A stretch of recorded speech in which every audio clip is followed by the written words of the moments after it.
5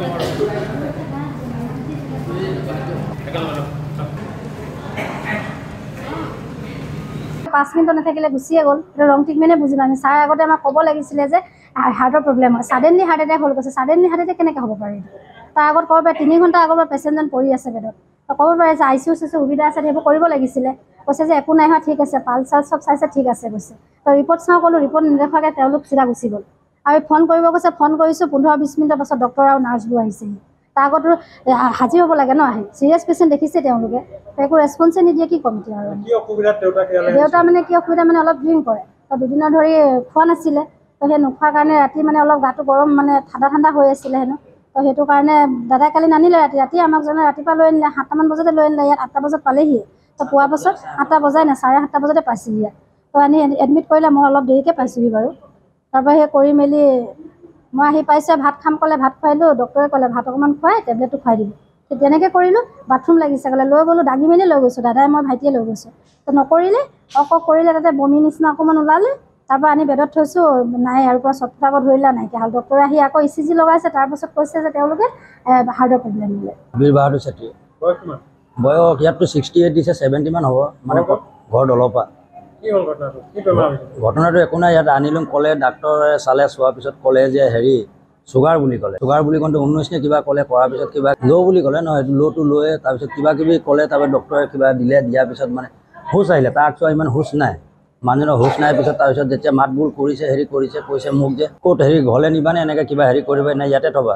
মই কৈছোঁ ইয়াতে থ'ম আজি, যেনে যি তাৰপৰা মই সুধিলোঁ কেবিন কথা ক'লে, কেবিন ল'বনে কি ল'ব, এনেকৈ যেনে মই ক'লোঁ যিটো সস্তা হ'ব সেইটো আমি কৰি খোৱা মানুহ হয়, য'ত কম হয় ইফালে ডেটা খৰচত লগাব পাৰিম টকাটো। তাৰ সেইটো হেৰি কৰি কিনে তাৰপৰা ক'লে ৰুমৰ ভাড়া ক'লে 1000 টকা লাগে বুলি। পিছত বেলেগে কোৱা শুনিছোঁ 800 টকা লাগে ৰুমৰ ভাড়া। ইয়াত লুটপাট কৰিছে নে কি কৰিছে সেইটোত আমি নাজানো, আমি আনিব লাগে, আনিছোঁ ইয়াত। তাৰপিছত কি হ'ল, যেতিয়া হেৰি কৰিলে কিবা কিবি হেৰি কৰাৰ পিছত খানা চানা খোৱাৰ পিছত টেবলেট এটা দিলে, টেবলেট যে খুৱাব পাৰিব বুলি ক'লে। তাৰপৰা টেবলেটটো খোৱাৰ পিছত এনেকৈ ডেটা অৱস্থাটো হ'ল। ডেটা অৱস্থা হোৱাৰ পিছত এতিয়া নাই। তাৰপিছত আহিলে এইটো কিবা হেৰি এনেকৈ কিবা কিবি বস্তু লগালে। সেই লগোৱাৰ পিছত ECG নে কি বুলি কয় এইটো মই নাজানো, প্ৰথম দুবাৰ কৰিলে, প্ৰথমতে কিবা যদি হয় ক'ব লাগে, একো নাই কোৱা।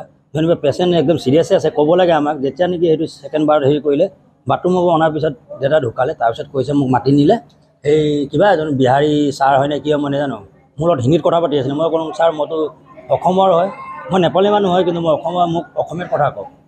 তো কৈছে মই আই এম ইণ্ডিয়ান বুলি কৈছে। মই কৈছোঁ আপুনি ইণ্ডিয়ান হওক কিবা মোৰ হেৰি নাই, মই যেতিয়া অসমৰ জন্মস্থান অসমীয়াত কথা পাতক, আমিও অসমীয়া জানো, মই নেপালীও জানো, এনেকৈ মই ক'লোঁ। কোৱাৰ পিছত মানে কি হ'ল, গোটেই ইয়াত ডেট হোৱাৰ পিছত মোক সিফালে লৈ গ'ল সিহঁতৰ ৰুমলৈ। নিয়াৰ পিছত ক'লে যে হেৰি ডেটা নাই, হাৰ্ট এটেকত ঢুকালে বুলি কৈছে। তো মই এতিয়া তাৰ 15 মিনিট 20 মিনিটৰ আগত কথা পাতি থকা মানুহজন হাৰ্ট এটেকত ঘপকৈ মানে ঢুকালে, কেনেকৈ ঢুকালে? মই সুধিলোঁ, মইতো নাজানো হাৰ্ট এটেক বুলি ক'ব লাগিলে কিবা তাল কিবা বাজিলে মানে হাৰ্ট এটেক হ'লে মানে মানুহৰ কিবা এটা হয়, মই এইটো বুলি ভাবিছোঁ। সিহঁতি এতিয়া পিছত কৈছে কি বেলেগ হাৰ্ট এটেক কিবা, সেইটো মই নাজানো। মানে আমি ভাবি ইয়াত ৰং ট্ৰিটমেণ্ট কৰিছে, এনেকৈ পইচা লুটপাট কৰিছে বুলি ভাবিছোঁ। এতিয়া আমি নহয়, এতিয়া ডেটা জেগাত এতিয়া ডেটা বয়সস্থ হৈ গ'ল, বয়স হৈ গ'ল।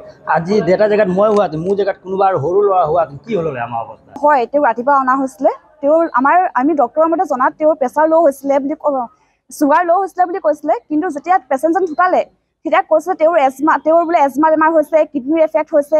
তেওঁলোকে টেবলেট এটা দিলে, মানুহজন সুস্থই আছিলে, ইমানো তেওঁৰ লেবেজান নহয়। যিহেতু চুগাৰ ল' হ'লে মানুহৰ কেনেকুৱা হয়, তেনেকুৱাই হৈ আছিলে। আগতেও তেওঁৰ হয়, চুগাৰ ল' হয়, আমি মেডিকেল লৈ যাওঁ, টেবলেট কিছুমান ট্ৰিটমেণ্ট কৰাৰ পিছত তেওঁ ভাল হৈ যায়। ঠিক তেনেদৰে আমি ব্ৰহ্মপুত্ৰ হস্পিটেলত আনিলোঁ। অনাৰ পাছত দেখিছোঁ যে তেওঁলোকে এটা টেবলেট দিলে, টেবলেটটো এজমাৰ হয় বুলি কৈছে তেওঁলোকৰ মতে। আকৌ কিছুমানক যদি সুধিছোঁ, বেলেগজন ডক্টৰে কৈছে কিডনিৰ কাৰণে দিয়া হৈছে। সঠিককৈ তেওঁলোকে ক'ব পৰা নাই যে টেবলেটটো হয় কিহৰ। তেওঁলোকে যদি কিবা এফেক্ট পাইছিলে, কিডনিৰে হওক বা এজমাৰে হওক, তেওঁলোকে আমাক জনাব লাগিছিলে কিহৰ টেবলেট দিছে। টেবলেটটো দি কেনে খোৱাৰ লগে লগে পেচেণ্টজন 1 ছেকেণ্ড 2 ছেকেণ্ড হোৱা নাই, তেওঁৰ মৃত্যু হৈছে। আমাক আগতে জনাব লাগিছিলে টেবলেটটো খোৱাৰ আগত যে আমি পেচেণ্টজনৰ এজমা বেমাৰ পাইছোঁ বা কিডনিৰ এফেক্ট পাইছোঁ, আমাক কিয় নজনালে তেওঁলোকে। पेशेंट्स पहले 2-4 सिम्टम्स लेके आया था। पहले उनका एक हाइपोग्लाइसीमिया था, ठीक है, हाइपोग्लाइसीमिया लेके अनकॉन्शियस होकर आया था, ठीक है। दूसरा उनका एल्कोहलिक विड्रॉल सिम्टम्स था 2-4, और तीसरा था कि उनका प्रेशर था और शुगर भी था साथ में, ठीक है। तो उनका पहले हमने D25 लगाया था, एक मेडिकेशन होता है, तो लगाने के बाद पेशेंट आ गया, ठीक है। उसके बाद हमने शिफ्ट किया वार्ड में, ठीक है। तो उसके बाद उनका ECG सडन पेशेंट रेस्टलेस हो गया था, उनका ECG कराया था, थोड़ा हार्ट रेट बहुत हाई आ रहा था, ठीक है। तो उनका बाद में मेडिकेशन दिया था एक प्रोपानोल बोल के 10 mg, तो वो मैं लाने के लिए भेजा ही था सुबह, इधर ले फार्मेसी में आया ही था। फिर पेशेंट का मतलब सडन डेथ हो गया। तो हार्ट अटैक में मतलब कार्डियक अरेस्ट हो गया है पेशेंट को। कार्डियक अरेस्ट में क्या होता है कि मेनली मतलब टाइम बहुत कम मिलता है आपको, सेकंड्स में मिलता है, मतलब 1-2 मिनट में सडन डेथ हो जाता है।